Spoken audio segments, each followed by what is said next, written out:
I stared at my phone as Dad's voicemail played through my AirPods. Rosalind, you will attend Madison's wedding this Saturday, or I'm done paying your tuition. I mean it this time. Your sister deserves family support, not your selfish excuses. I almost laughed out loud. My boss walked past my glass office, waving at me. Dad had no clue I'd graduated valedictorian 14 months ago. No clue I earned 6 figures. The envelope I'd been preparing sat in my desk drawer, waiting. The voicemail kept playing in my head as I leaned back in my office chair, looking out at the Seattle skyline. Dad's voice had that familiar edge of disappointment mixed with authority, the tone that used to make my stomach clench when I was younger. Now it just felt absurd. You've been making excuses for months, Rosalind, he'd continued in the message. Madison has been nothing but patient with you. This is her special day, and family shows up. If you can't be bothered to support your sister after everything we've done for you, then maybe it's time you learn to stand on your own 2 feet financially. Everything they'd done for me, the phrase was almost funny. Growing up, Madison got the private school education while I went to public school. She got a brand new Volkswagen Jetta for her 16th birthday with a big red bow on top. I got handed down Mom's old Toyota Camry with a broken air conditioner and a passenger window that wouldn't roll up all the way. When Madison wanted to redecorate her bedroom at 17, she got $5,000 to hire an interior designer. When I asked Dad to fix the leak in my ceiling that dripped every time it rained, he said he'd get to it eventually. He never did. I learned to position a bucket under the spot and empty it every morning. Madison's Sweet 16 party cost $15,000. There was a DJ, a catered dinner, and a photo booth. My parents rented out the country club. 200 guests attended. For my 16th birthday, Mom made a grocery store cake, and we had dinner at home, just the 4 of us. Dad spent most of the meal talking about Madison's upcoming college applications. Every dance recital Madison performed in, both parents were in the front row with flowers and a camera. Every academic award I won, every honor roll certificate, every scholarship competition I placed in, they were too busy. There was always something more important. A work meeting. One of Madison's events. Errands that couldn't wait. The pattern was so consistent that I started to think of it as normal. Madison needed more support, Dad always said. She was more sensitive, more social, needed more guidance. I was independent. Self-sufficient. I didn't need as much attention. What he really meant was that investing in me felt less rewarding to them. Madison was showy. She posted everything on social media, tagged them constantly, made sure everyone knew how wonderful her parents were. I was quiet. I studied. I worked. I didn't perform my gratitude for an audience. When it came time for college, Madison got a full ride from the bank of Mom and Dad. They paid her tuition at a private liberal arts college, covered her dorm fees, gave her a monthly allowance for food and entertainment, paid for her sorority dues, funded her spring break trips. She graduated with 0 debt and a degree in communications that she barely used. I got a different speech. You're so smart, Rosalind. You'll have no trouble getting scholarships. We believe in you. Translation: you're on your own. I took out student loans. I worked 3 jobs.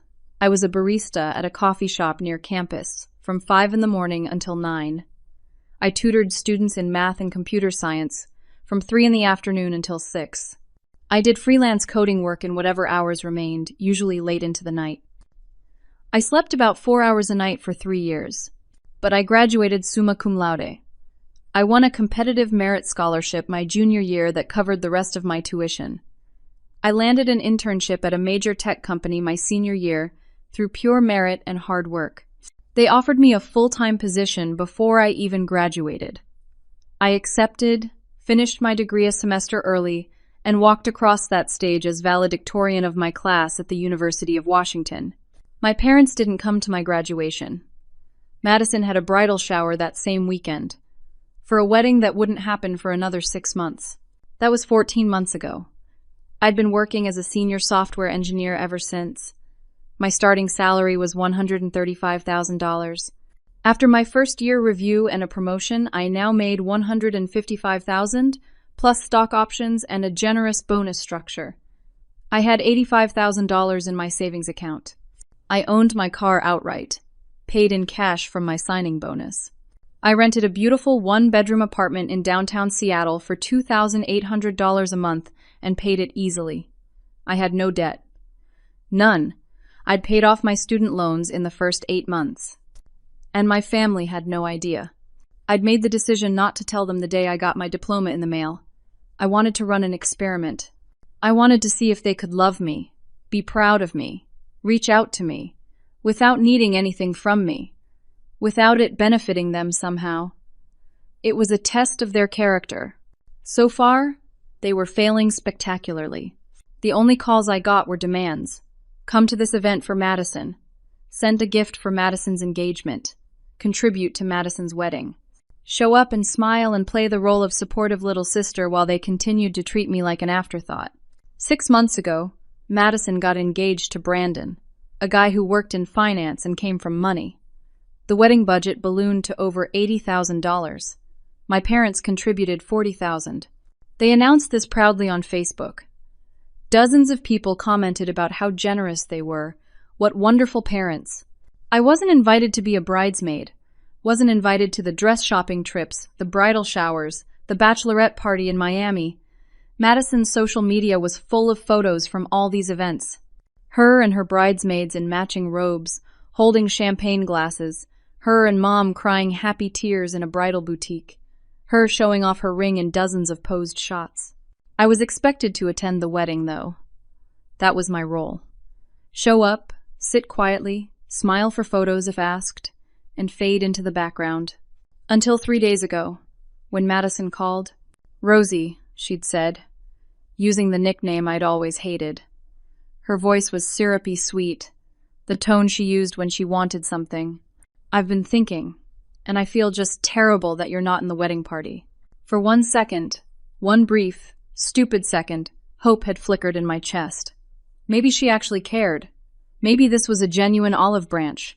I'd love for you to be a bridesmaid after all, Madison continued. There's still time, you just need to buy the dress. It's $500, but it's so gorgeous you'll love it. And we're all getting our hair and makeup done together the morning of the wedding. That's $300. Oh, and we're doing a group gift for the honeymoon fund. Everyone's contributing at least $1,000, so you'd need to do that too. But then you'd be part of everything. Doesn't that sound amazing? $1,800. She wanted me to go into debt because she still thought I was a struggling student with loans to be included in her wedding at the last minute. Why now? I'd asked carefully. Well, Madison had laughed, and I could hear the fakeness in it. Honestly, we're a little over budget.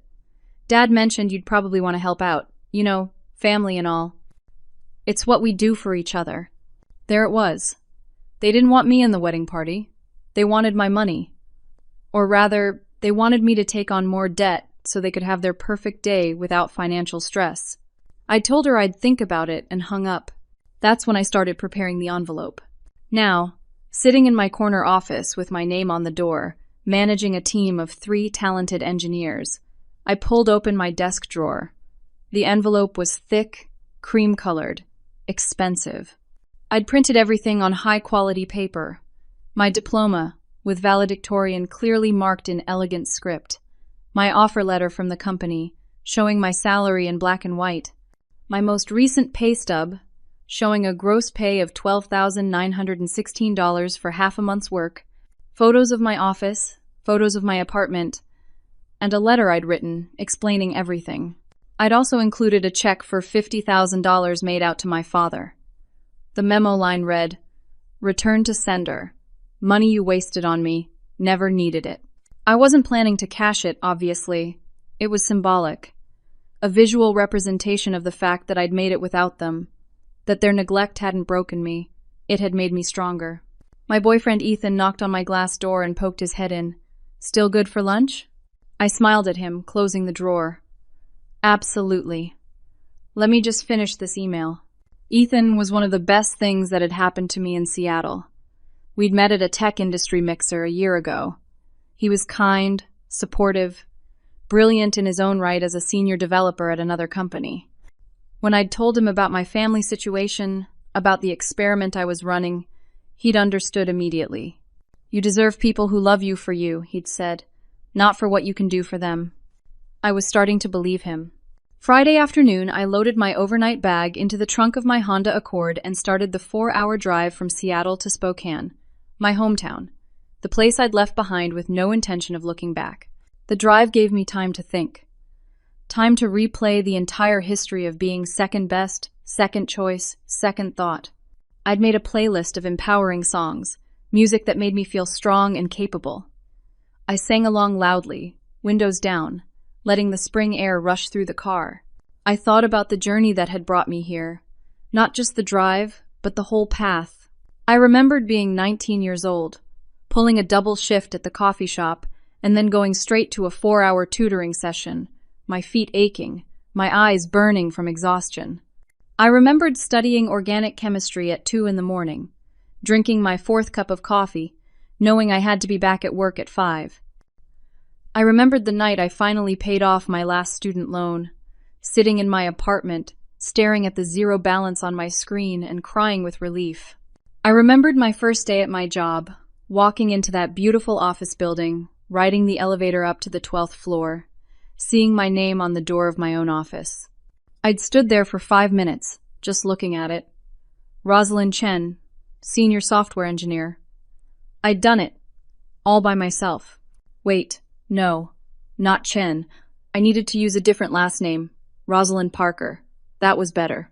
I shook my head, refocusing on the road. The landscape changed from urban Seattle to the more rural areas of eastern Washington. Rolling hills, farmland, wide open sky. It was beautiful in its own way, but it didn't feel like home anymore. Home was my apartment with its view of the Space Needle.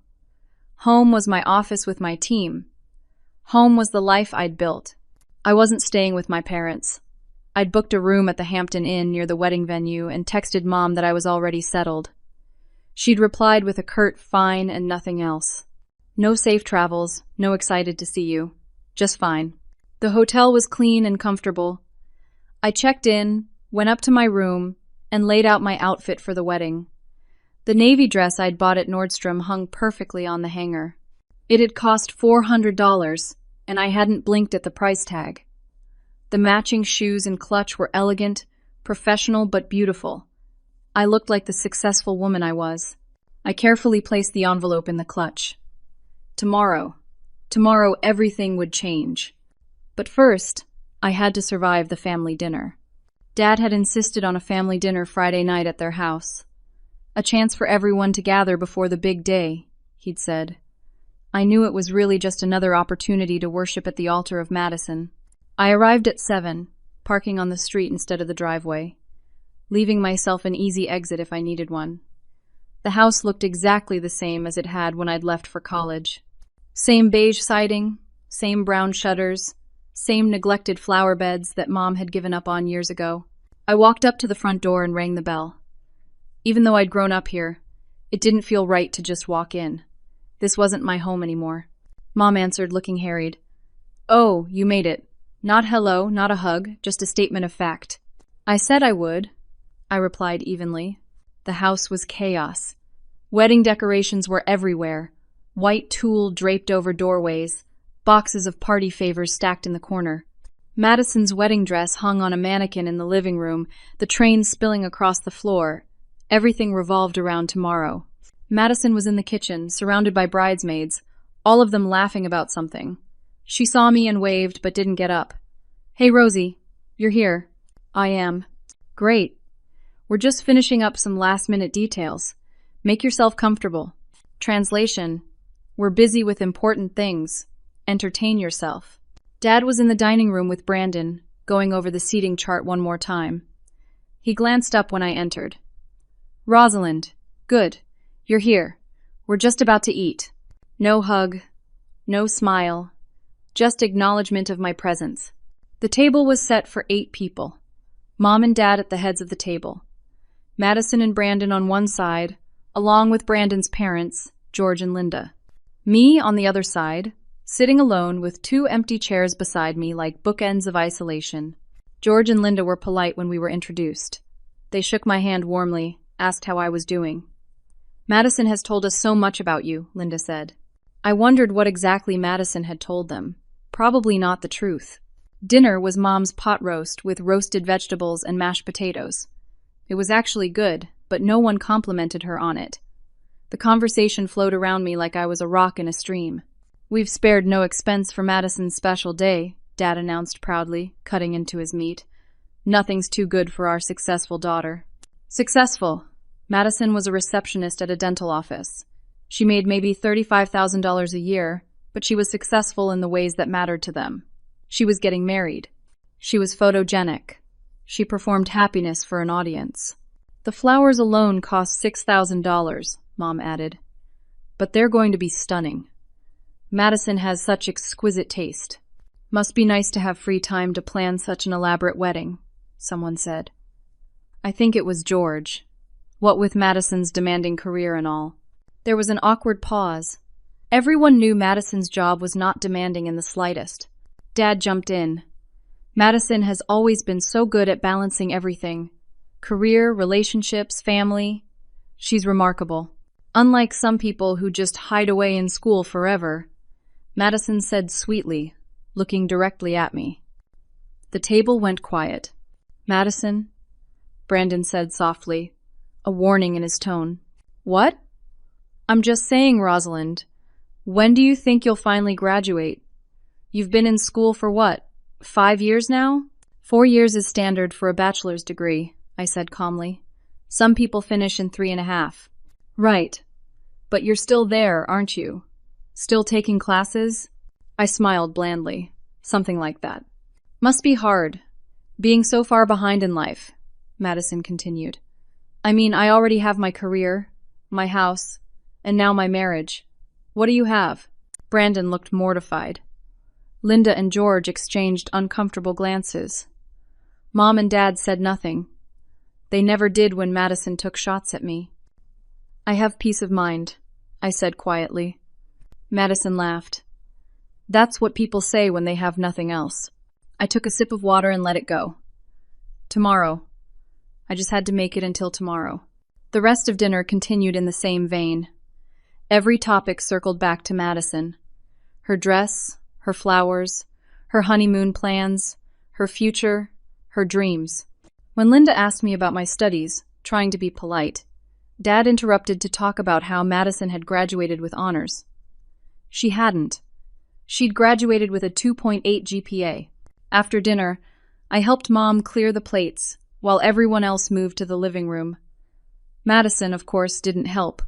She never had. In the kitchen, I scraped plates and loaded the dishwasher while Mom wrapped leftovers. We worked in silence for a few minutes. "You know your sister needs support right now," Mom finally said. "This is a stressful time for her. Getting married to a man who clearly loves her and having an $80,000 wedding funded largely by you and Dad is stressful?" I asked. "Don't be sarcastic, Rosalind. It doesn't suit you." "What would suit me, Mom?" She didn't answer. I heard voices from the living room and paused, listening. Dad and Madison were talking, their voices low but audible from where I stood. "She'll do it," Madison was saying. "She always does what she's told." "Are you sure?" That was Dad. She seemed reluctant on the phone. "Positive. She's desperate for approval, for you to finally notice her. She'll give us the money for the honeymoon fund if we frame it right.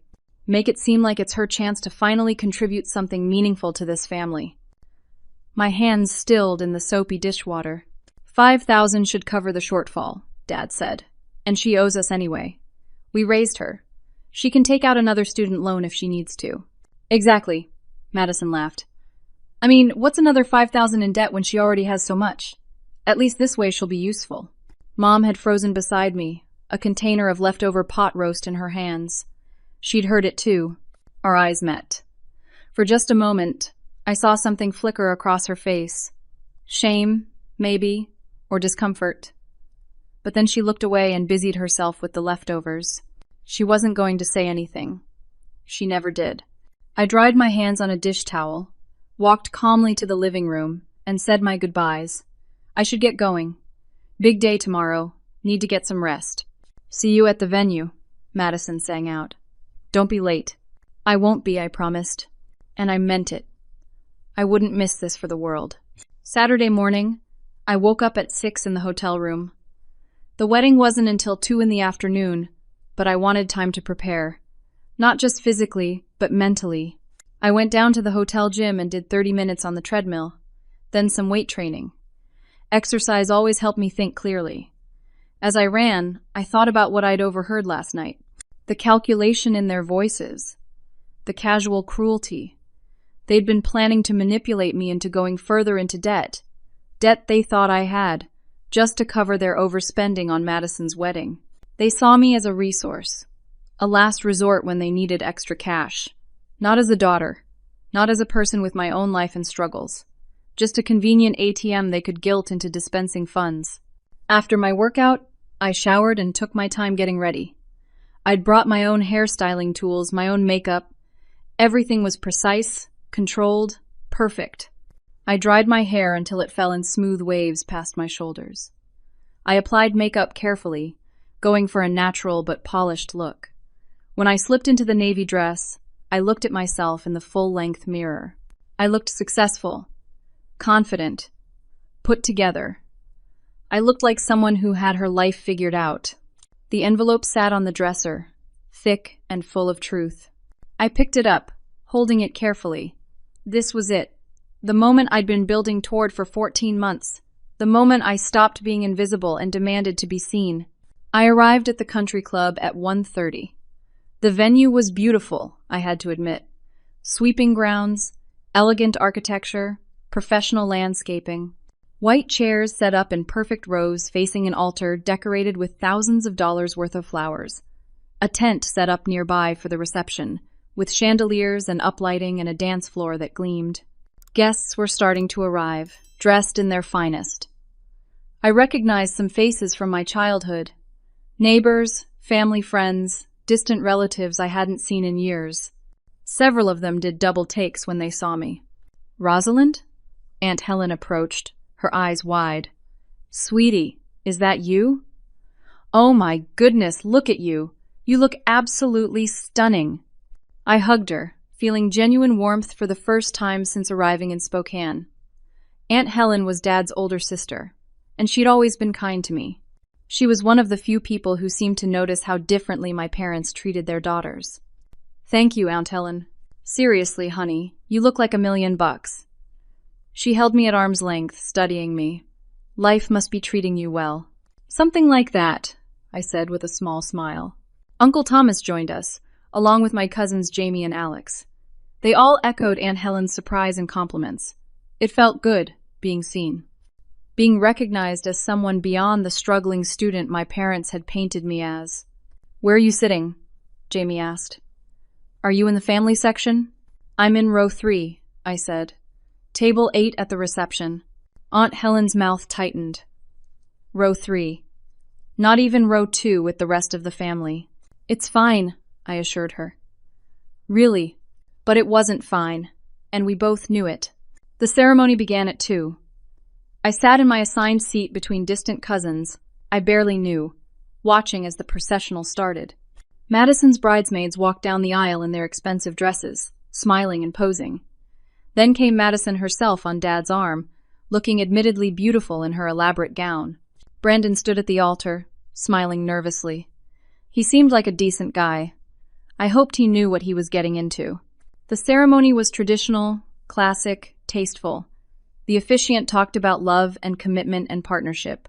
I wondered if Madison was capable of any of those things, or if this was just another performance. Another event to post about on social media. When they exchanged vows, I felt oddly detached. This wasn't my life. These weren't my people. Not really. I was an observer in my own family, watching from the outside looking in. After the ceremony, guests moved to cocktail hour in the garden area while photos were taken. I got a glass of wine and mingled, making small talk with relatives I hadn't seen in years. Everyone commented on how good I looked, how grown up I seemed. Some asked about school. I deflected vaguely, hinting that I was nearly done, that things were going well. That's when Brandon found me. He approached while I was standing alone near the edge of the garden, looking out at the golf course beyond. "Rosalind, can we talk for a minute?" I turned, surprised. "Sure. Congratulations, by the way." Thanks. He looked uncomfortable, glancing around to make sure no one was listening. Listen, I need to ask you something, and I hope you won't take offense. Okay. Madison has told me a lot about you over the past few months. Actually, she's been pretty consistent in what she said, and I'm starting to think maybe it's not true. My stomach tightened. What has she told you? Brandon took a deep breath. She said you have a serious drug problem, that you've been in and out of rehab multiple times, that you stole money from your parents to support your habit, and that's why they had to cut you off financially. She said you're mentally unstable, possibly dangerous, and that she was worried you might cause a scene at the wedding. The words hit me like physical blows. I stood there, frozen, processing what he'd just said. But, Brandon continued quickly, you don't seem like any of those things. You seem completely normal. Actually, you seem more put together than most people here, including my new wife. So, I'm confused. Why would Madison lie like that about her own sister? I couldn't speak for a moment. The depth of Madison's cruelty was staggering. It was one thing to exclude me, to take shots at me, to see me as less than, but to actively destroy my reputation? To paint me as an addict and a thief to her future husband. I don't have a drug problem, I finally said, my voice steady despite the rage building inside me. I've never been to rehab. I've never stolen anything from anyone. I'm not mentally unstable. Brandon nodded slowly. I didn't think so. But why would she make all that up? Because she's jealous, I said simply. Because despite getting everything handed to her on a silver platter, she still sees me as a threat. A threat? How? I pulled the envelope from my clutch. You'll find out soon enough. Everyone will. Brandon looked at the envelope, confused. But before he could ask more questions, someone called him back for more photos.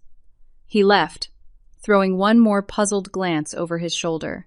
I stood there, holding the envelope, my hands shaking slightly. Not from nerves, from anger, from determination, from the knowledge that I was about to blow up everything. And I couldn't wait. The reception hall was stunning. Chandeliers dripped crystal above round tables draped in ivory linens. Centerpieces of white roses and hydrangeas sat on every table, surrounded by flickering candles. The head table was on a raised platform, giving Madison and Brandon a perfect view of their subjects. I found my assigned seat at table 8. As predicted, I was far from the head table, tucked in the back with people who barely knew me. Aunt Helen and Uncle Thomas were at my table, along with some older cousins and a few family friends. At least the company was decent. This is ridiculous, Aunt Helen muttered as we sat down. You're her sister, and they have you seated back here like you're a stranger. It's fine, I said for what felt like the 100th time. It's not fine. It's never been fine. Uncle Thomas shook his head. Your parents have been pulling this garbage for 25 years, and I'm sick of watching it. I squeezed his hand gratefully. Thank you for noticing. Dinner was served. Fancy plated meals that probably cost $100 per person.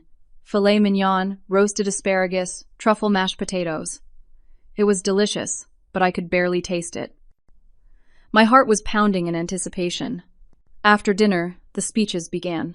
The best man, one of Brandon's college friends, went first. His speech was funny and warm, full of stories about Brandon's loyalty and kindness. It made me like Brandon more and worry about him more in equal measure. Then came the maid of honor, Madison's best friend since high school. Her speech was different, pointed. Madison has always known who her real supporters are, she said, looking around the room meaningfully.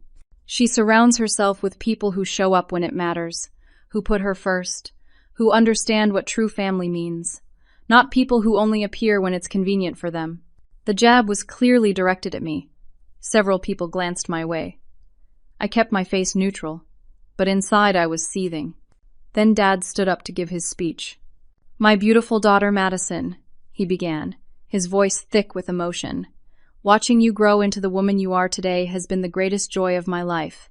Your mother and I have given everything to our daughters, sacrificed so much to provide opportunities, to support their dreams. But Madison, you've always made it easy. You've made us proud, every single day. He went on for 5 minutes. 5 minutes about Madison's beauty, her grace, her ambition, her perfect choices. 5 minutes where he managed not to mention his other daughter at all. Not once. Not even a passing reference to family or siblings in general. I watched several guests shift uncomfortably. Aunt Helen's face was red with anger. Uncle Thomas looked disgusted. When Dad finished, Mom stood up. Her speech was more of the same. Praising Madison, talking about the sacrifices they'd made as parents, highlighting Madison's successes. "We've supported her every step of the way," Mom said. "Nothing has been too much. We'd do anything for our successful, beautiful daughter." Still no mention of me. When Mom sat down, there was polite applause, but the energy in the room felt weird. Off. People were starting to notice the elephant in the room. Or rather, the missing daughter in the speeches. The DJ announced that the cake would be cut soon, and people started to relax, moving around, refreshing drinks, chatting. That's when I saw Dad and Madison walking purposefully toward my table. "Here we go. Rosalind, can we talk?" Dad's voice had that false cheerfulness he used when he wanted something. I stood up, following them to a quiet corner near the bar. Madison was smiling, but her eyes were calculating. "So," Madison began, "did you bring a gift? I noticed you didn't get us anything from our registry." "I haven't gotten anything yet," I said honestly. I wanted to wait until I could afford something meaningful. Dad jumped in. "Actually, Rosalind, your sister and brother-in-law could use some help with their honeymoon expenses. We all want to contribute to making their trip special." "We're thinking everyone should pitch in," Madison added. "Family especially. It's what you do for people you love." "And I know you have student loans," Dad said, his voice taking on that familiar, condescending tone. "But you can spare $5,000. You can take out another loan if you need to. We've done so much for you over the years. It's time you gave back." Several people were nearby, within earshot.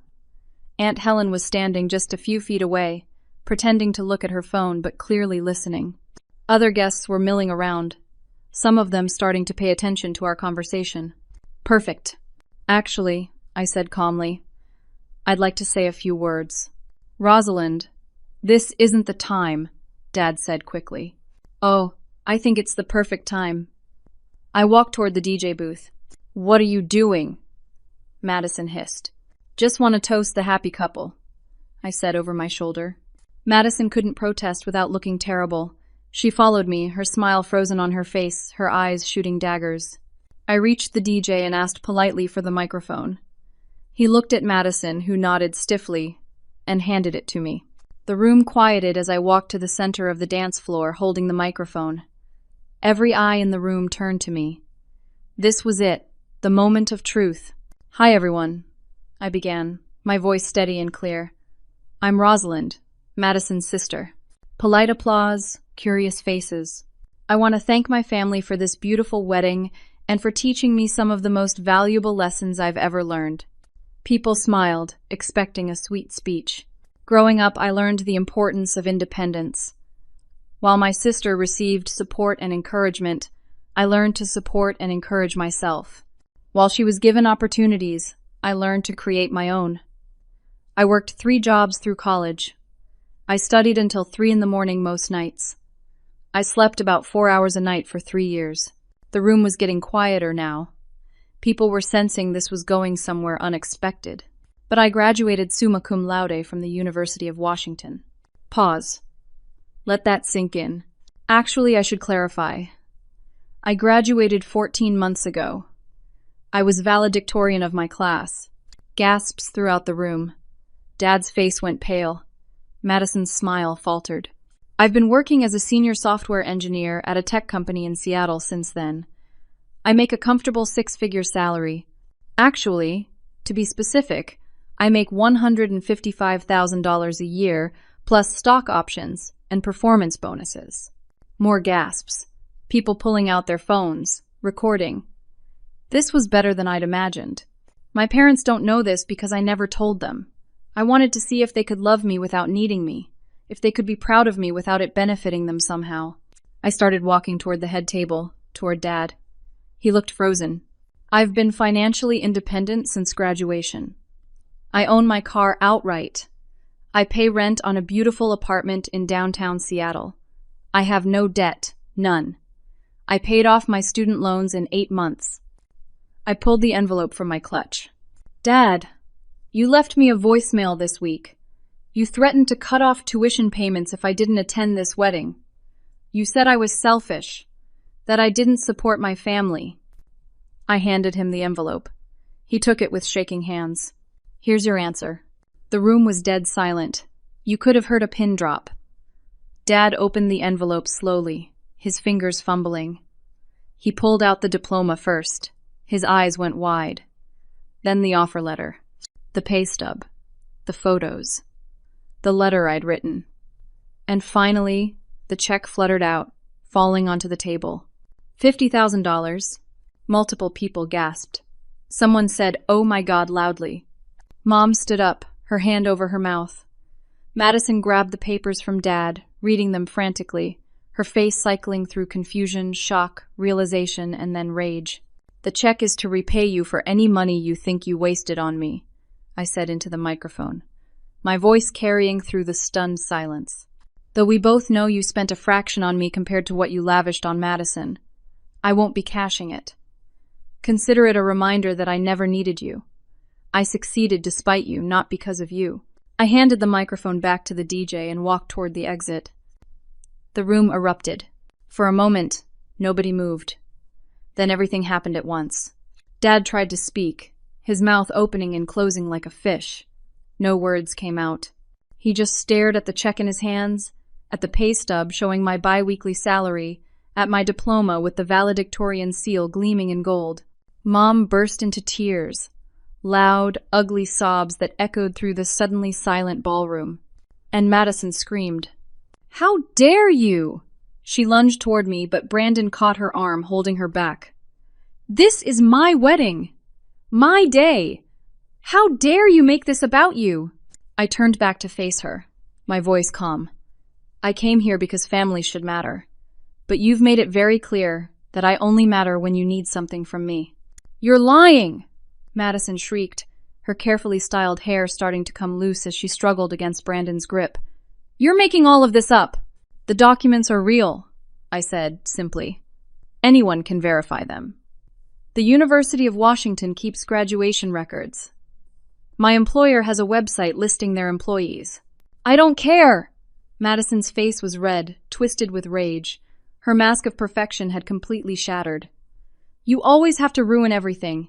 You can't just let me have one day. One perfect day." "Madison, stop," Brandon said quietly, but she wasn't listening. "You're so selfish. So jealous. You've always been jealous of me." Several guests were openly recording now. Phones pointed at Madison as she completely melted down in her $5,000 wedding dress. This was going to be all over social media by morning. "Sweetheart, calm down," Mom tried, reaching for Madison. "Don't tell me to calm down." Madison turned on her. "This is your fault. You should have controlled her. You should have made sure she knew her place." The ugly truth of how Madison really saw me, saw the family dynamics, was spilling out for everyone to see. Aunt Helen stood up from our table. Her voice rang out clear and strong. "Madison, stop it. Stop it right now. Rosalind just proved she's done nothing but succeed on her own, while you've had everything handed to you. Stay out of this, Aunt Helen." "No." Uncle Thomas stood up too. "We've watched your parents favor you for 25 years. We've watched them give you everything while Rosalind got scraps, and she still succeeded. She did it without them, without their support, without their money. She's remarkable, and you can't stand it." Other relatives started speaking up. Cousins who'd noticed the favoritism. Family friends who'd seen how differently the two sisters were treated. Even some of Madison's own friends looked uncomfortable, whispering to each other. "We all saw it," someone else said. An older woman I didn't recognize. At every family gathering, every holiday, Rosalind was always overlooked. Dad finally found his voice. "Rosalind, please. We didn't know. We thought you needed us. We thought you were still in school." "Because you never asked," I said. "You never called to check on me. Never asked how I was really doing. You only called when you wanted something for Madison. That's not true, Mom said through her tears. Isn't it? When's the last time you called just to talk to me, Mom? When's the last time you asked about my life? She couldn't answer. We thought Madison needed more support, Dad said weakly. She was more fragile, more sensitive. Aunt Helen laughed bitterly. She wasn't fragile. She was spoiled. There's a difference. You were always so independent, Rosalind, Dad continued, grasping at straws. You didn't seem to need us. She shouldn't have had to be independent at 15, Frank, Uncle Thomas said sharply. She was a child. Your child. And you made her raise herself while you catered to Madison's every whim. I was jealous of you, Mom said suddenly, her voice breaking. Is that what you want to hear? I was jealous of my own daughter. The room went quiet again. You were so smart, Mom continued, mascara running down her face. So capable. You didn't need me. Madison did. Madison made me feel important, needed. You just made me feel inadequate. So you punished me for being competent? I asked softly. I didn't mean to. I just didn't know how to connect with you. So I focused on the daughter who did need me. It was the first real thing my mother had said to me in years. And it was too little, too late. That's your excuse? Aunt Helen looked disgusted. You were threatened by your own child's intelligence, so you neglected her? Mom just cried harder. Brandon had pulled Madison to the side, near the windows. I could see them through the glass, arguing. Madison was gesticulating wildly, still crying, still raging. Brandon's face was stone, his jaw clenched. He said something sharp, and Madison's eyes went wide. Inside, the reception had descended into chaos. Some guests were leaving. Others were clustered in groups, gossiping. The wedding cake sat untouched. The DJ had stopped the music. The beautiful, perfect, expensive wedding was falling apart. I felt no satisfaction in that. I hadn't wanted to ruin Madison's day. I'd wanted to free myself. When you're ready to have a real conversation, I said to my parents, you have my number, but I won't be begging for your love anymore. I won't be the family ATM. I won't be the afterthought. Either you want a real relationship with me, or you don't. Your choice. I walked toward the exit. Aunt Helen caught up with me in the hallway outside the ballroom. Rosalind, honey, wait. I turned, and she pulled me into a fierce hug. I am so proud of you, she whispered. We've always been proud of you. I'm sorry we didn't do more to stand up for you when you were younger. Uncle Thomas joined us, hugging me too. You're an incredible young woman. Don't let them make you doubt that. I don't, I said. Not anymore. We exchanged phone numbers, real contact information. Aunt Helen made me promise to visit her in Portland. Uncle Thomas invited me to his daughter's graduation next month. These were real relationships, genuine connections. I said goodbye and walked out to my car. The sun was setting, painting the sky in shades of orange and pink. It was beautiful. Everything felt surreal. I sat in my car for a moment, hands on the steering wheel, breathing. It was done. I'd told the truth. I'd stood up for myself. I'd demanded to be seen. And it felt incredible. I started the car and began the drive back to Seattle. Back to my real life. Back to the home I'd built. The career I'd earned. The future I was creating. My phone rang about an hour into the drive. I let it go to voicemail. It rang again and again. I ignored it. I needed silence, space, time to process. Finally, at a rest stop, I checked my messages. Most were from family members I barely knew, some supportive, some angry on behalf of my parents. I deleted those, but there was one from a number I didn't recognize. I listened to the voicemail. Rosalind, this is Brandon. I need to talk to you. Please call me back when you can. It's important. I almost deleted it. This wasn't my problem. But something in his voice made me call back. He answered on the first ring. Thank you for calling me. What is it, Brandon? I confronted Madison about what you said. About the lies she told me about you. The drug addiction, the stealing, the mental instability. And she admitted it. All of it. She said she lied because she was jealous of you. She was afraid that if I knew the truth about how smart and capable you were, I might like you more than her. She wanted to make sure I saw you as the family screw up so I'd never question why they treated you the way they did. I closed my eyes, the pain of that confession cutting deeper than I expected. She also told me other things, Brandon continued, about how she really sees people, how she sees me. She said some things tonight, in the heat of the moment, that I can't unhear. I'm sorry. Don't be. You did me a favor. I need to think about whether I can actually go through with this marriage.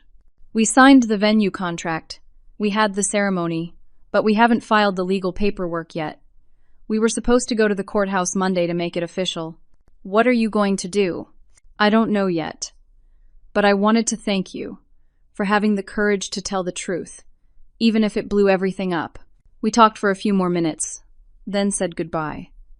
As I got back on the highway, I thought about the ripple effects of truth. How one moment of honesty could change everything. I didn't feel guilty.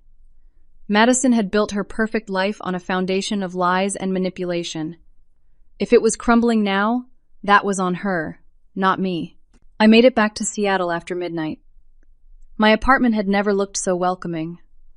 I kicked off my shoes, changed into comfortable clothes, and sat on my couch, looking out at the city lights. My phone buzzed. A text from Ethan. How did it go? I called him instead of texting back. When he answered, I said, I did it. I told them everything. And it was exactly as bad and exactly as good as I thought it would be. He listened as I recounted the whole evening. He didn't interrupt, didn't judge, just let me process out loud. I'm proud of you, he said when I finished. That took incredible courage. I'm exhausted, I admitted. Get some sleep. We'll talk tomorrow. But sleep didn't come easily. I lay in bed replaying the evening. Madison's screams, Dad's shocked face, Mom's confession. The truth bomb I'd dropped in front of 200 people. I'd changed everything. There was no going back now. And I was okay with that. The next 2 weeks passed in a blur. I threw myself into work, leading my team through a critical product launch. The normalcy of code reviews and stand-up meetings and client presentations was grounding. This was my real life. The drama in Spokane felt like something that had happened to someone else. But the fallout continued, reaching me through text messages and phone calls I mostly ignored. Aunt Helen kept me updated. Apparently, Madison's meltdown had been recorded by at least a dozen guests. The videos went viral on local social media. Not national news, thankfully, but enough that people in Spokane were talking. The perfect, beautiful, blessed Madison had been exposed as someone cruel and entitled.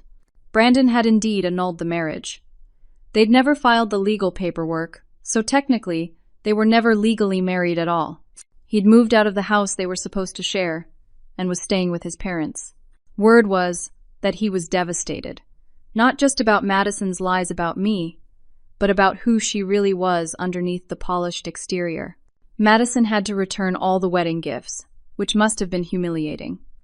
Her social media presence, once full of carefully curated perfection, went dark. Aunt Helen heard she'd lost several friends who were appalled by her behavior. Mom and Dad were apparently not speaking much. Dad was defensive, insisting he'd done his best as a father. Mom was in therapy, actually confronting her jealousy and failures as a parent. They were both dealing with the social fallout, with relatives and friends who now saw them differently. I felt bad for them. Not bad enough to reach out first, but bad. They were facing consequences for decades of choices, and that had to be painful. On a Wednesday, 2 weeks and 3 days after the wedding, my phone rang with Dad's number. I let it ring twice before answering. Hello? Rosalind. His voice was different. Smaller. Thank you for answering. What do you need, Dad? Nothing. I don't need anything. I want to talk, if you're willing. I took a breath. I'm listening. I've been in therapy. Your mother and I both have. Separately and together. We've been talking about everything, our marriage, our parenting, our failures, and there have been a lot of failures, especially with you. I waited. I want to apologize. Not because I want something from you, or because I think an apology will fix things, but because you deserve to hear it. I failed you as a father. I favored your sister consistently, for years, and I convinced myself it was for good reasons. That she needed more support, that you were fine on your own. But the truth is, it was easier. Madison demanded attention, and you didn't, so I gave her what she demanded and ignored what you needed. His voice cracked. I'm so sorry, Rosalind. I'm sorry I wasn't there for your academic achievements. I'm sorry I didn't come to your graduation. I'm sorry I threatened you instead of congratulating you when you succeeded. I'm sorry I saw you as a resource instead of my daughter. I felt tears prick my eyes, but I didn't speak. He needed to say this. I don't expect you to forgive me. I don't expect us to have a relationship. But I want you to know that I see now what I did. I see how badly I hurt you. And I'm going to work on being better, whether or not you're in my life. Why? I finally asked. Why now? Because I almost lost you completely, and I realized I never really had you at all. I had a daughter who lived in my house, but I never knew her. I never tried to know her. And that's the biggest regret of my life. We talked for an hour. It was the longest, most honest conversation we'd ever had. He didn't make excuses. He took responsibility. He asked about my life, really asked, and listened to the answers. When we hung up, I felt something shift. Not forgiveness, not yet, but maybe the possibility of it someday. 2 days later, Mom called. Her apology was even harder to hear because it was so raw. I was jealous of you, she said again. You were everything I wasn't. Smart, independent, capable. And instead of being proud, I felt threatened. So I pushed you away and clung to Madison because she needed me in ways you didn't. I did need you, Mom, I said quietly. I just needed you differently. I know. I see that now. And I'm so sorry. She told me she was continuing therapy, working through her own issues of inadequacy and control. She asked if we could have coffee sometime, just the two of us. I said maybe. Eventually. Madison didn't call, didn't apologize. According to Aunt Helen, she was still in denial, still blaming me for ruining her wedding. She'd moved back in with our parents, which was apparently a disaster. She spent her days in her old bedroom, scrolling through social media, mourning her lost life. I felt a twinge of pity for her, but I couldn't fix her. That was her journey. 3 weeks after the wedding, I got home from work to find Ethan waiting outside my apartment building with flowers and takeout from my favorite Thai place. What's this? I asked, smiling. A celebration. Your parents' mess isn't your responsibility anymore. You're free. That deserves recognition. We ate dinner on my couch, and afterward he took my hand. I have something to ask you. Okay. He pulled a small velvet box from his pocket, and my heart stopped. Rosalind, you're the strongest, smartest, most incredible person I've ever met. You've built an amazing life for yourself, and I want to be part of it. Will you marry me? The ring was beautiful. Simple. Elegant. Perfect. Just like him. Yes, I said, tears streaming down my face. Yes, absolutely yes. We kissed, and for the first time in weeks, I felt purely, completely happy. No shadows of the past, no family drama, just this moment, this man, this future we were choosing together. The next day at work, I told my team. They cheered and hugged me. My boss congratulated me and mentioned she was considering me for a promotion to lead engineer. My life was full of people who valued me, respected me, celebrated me. I called Aunt Helen to tell her about the engagement. She was thrilled. Your uncle and I would love to come to the wedding. And honey, you do whatever feels right about your parents and Madison. This is your day. I'll probably invite Mom and Dad, I said slowly, with very clear boundaries. Madison, I don't know yet. That's fair. It's your choice. You don't owe anyone anything. That weekend, Ethan and I drove to his parents' house in Tacoma to celebrate. His family was warm, welcoming, genuinely excited for us. His mom cried happy tears and hugged me tight. His dad shook Ethan's hand and told him he was a lucky man. This was what family should feel like. We started planning a small wedding. Intimate, meaningful, just the people who truly loved and supported us. No performance, no trying to impress anyone. Just two people choosing each other, surrounded by chosen family. My promotion came through a week later, lead software engineer, with a salary increase to $180,000. I'd earned it through hard work and skill, not family connections or manipulation. I was building the life I wanted, brick by brick, choice by choice. One evening, I sat in my apartment, looking at my engagement ring, thinking about the journey. From the overlooked little girl with the leaky ceiling to the successful woman with her own office, her own life, her own love, I'd proven something to myself. That I didn't need their approval to thrive. That being ignored and underestimated had made me stronger, not weaker. That success earned through hard work meant more than success handed to you. Would I have chosen this path? No.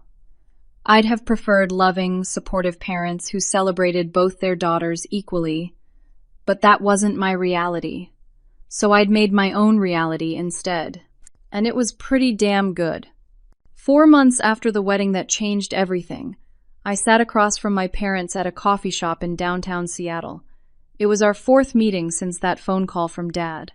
We were taking it slow, rebuilding carefully. "Your mother and I want you to know," Dad said, stirring his coffee nervously, "that we're not asking to be fully back in your life. We understand we have to earn that, but we're trying." "I see that," I said honestly. "The therapy seems to be helping." Mom nodded. "I'm learning a lot about myself. None of it is particularly flattering, but it's necessary." We talked about surface things at first. My promotion, their attempts to repair their marriage, the changing leaves on the trees outside. But then Dad asked, "How's wedding planning going?" "Good. We're keeping it small. About 40 people at a winery in Woodinville. Very intimate." "That sounds lovely," Mom said. A pause. "Are we invited?" I'd been dreading this question. Yes, with some conditions. Of course, anything. No comparisons to Madison's wedding. No comments about what we're spending or not spending. No trying to take over or offer unsolicited advice. You come as guests, not as parents who think they have control. "Understood," Dad said firmly. "We'll be honored to be there on your terms." "And Madison?" Mom asked quietly. "I haven't decided yet." Madison had finally reached out the week before. Not a call, just a text. "I'm sorry for what I said at my wedding. That wasn't fair." It wasn't a real apology. It didn't acknowledge the years of cruelty, the lies she'd told Brandon, the way she'd tried to destroy my reputation. It was the bare minimum, the kind of apology someone gives when they've been told they should. I hadn't responded yet. "She's struggling," Mom said. "She lost Brandon, lost friends, lost the life she thought she was building." "That's not my fault," I said gently but firmly. "No, it's not. It's hers. And ours. We enabled her behavior for so long that she never learned accountability." "Is she in therapy?" "She's resistant," Dad admitted. "She still sees herself as the victim in all this." I sighed. "Then she's not ready to be part of my life. Maybe someday, but not now." They accepted that with more grace than I expected. After coffee, I hugged them goodbye. They felt like strangers I was getting to know, not parents I'd known my whole life. But maybe that was okay. Maybe we needed to start over from scratch. The wedding was 3 weeks away. Ethan and I had worked together to create something that felt authentically us. No expensive gown, just a simple ivory dress I loved. No huge wedding party, just his brother as best man and my friend Sarah, from work as maid of honor. No elaborate reception, just a dinner with people we cared about. Aunt Helen and Uncle Thomas were coming. Several cousins, Ethan's family, my colleagues, friends we'd made in Seattle, people who'd shown up for us, supported us, celebrated us. The night before the wedding, I had dinner with Ethan at our favorite restaurant. We talked about our future, our dreams, our plans. We wanted to buy a house in a few years. Maybe have kids eventually, though we weren't sure yet. Travel, build careers we were proud of, create a life filled with love and honesty. "No regrets?" he asked, squeezing my hand across the table. About us? Never. About your family? I thought about it.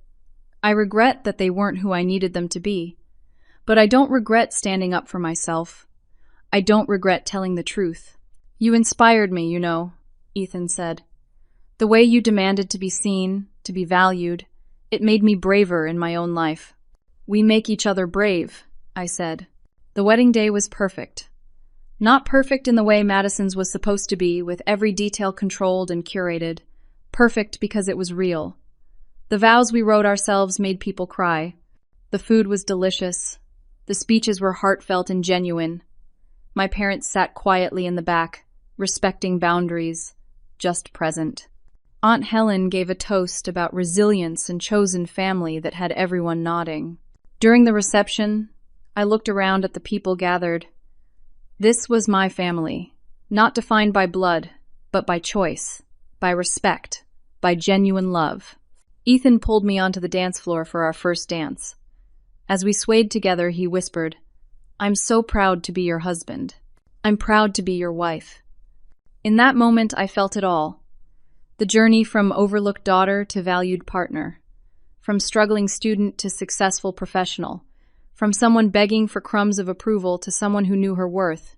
I'd learned that your worth isn't determined by your family's approval, that the people who are supposed to love you unconditionally sometimes don't, and that says everything about them and nothing about you. I'd learned that real family is chosen, built on respect and genuine care. That success isn't about revenge or proving people wrong. It's about building a life you're proud of, on your own terms. I didn't regret giving my parents a chance to know the real me. Their response had shown me everything I needed to know. Now I was free to build my own family, my own life, my own happiness. The little girl who was overlooked, who slept with a bucket under a leaky ceiling, who worked 3 jobs and survived on 4 hours of sleep, had grown into a woman who knew her value, who demanded respect, who chose herself.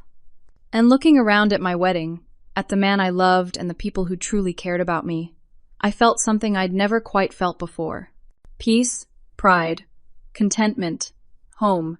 Not the home I was born into, but the one I'd built. And it was beautiful. As Ethan spun me around the dance floor, I caught my reflection in the window. I saw a woman in a simple ivory dress, wearing an engagement ring she'd earned through her own success, surrounded by love she'd chosen. I saw someone strong, someone whole, someone free. And I smiled. Because my story wasn't about the family that failed me. It was about the woman I'd become despite them. It was about resilience and courage and the radical act of valuing yourself when others don't. It was about taking that envelope, full of truth and proof and hard-won success, and saying, "Here I am, see me, know me. This is who I've always been."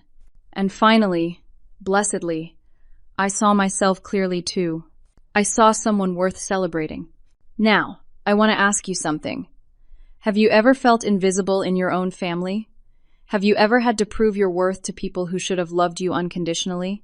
How did you find the courage to stand up for yourself? I'd love to hear your stories in the comments below. Your experiences matter, and sharing them might help someone else who's struggling with similar pain.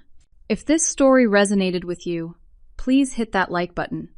It helps more people find these stories and realize they're not alone in their struggles. And if you haven't already, subscribe to this channel for more stories about resilience, family dynamics, and finding your strength. Share this with someone who might need to hear it, someone who's fighting to be seen and valued.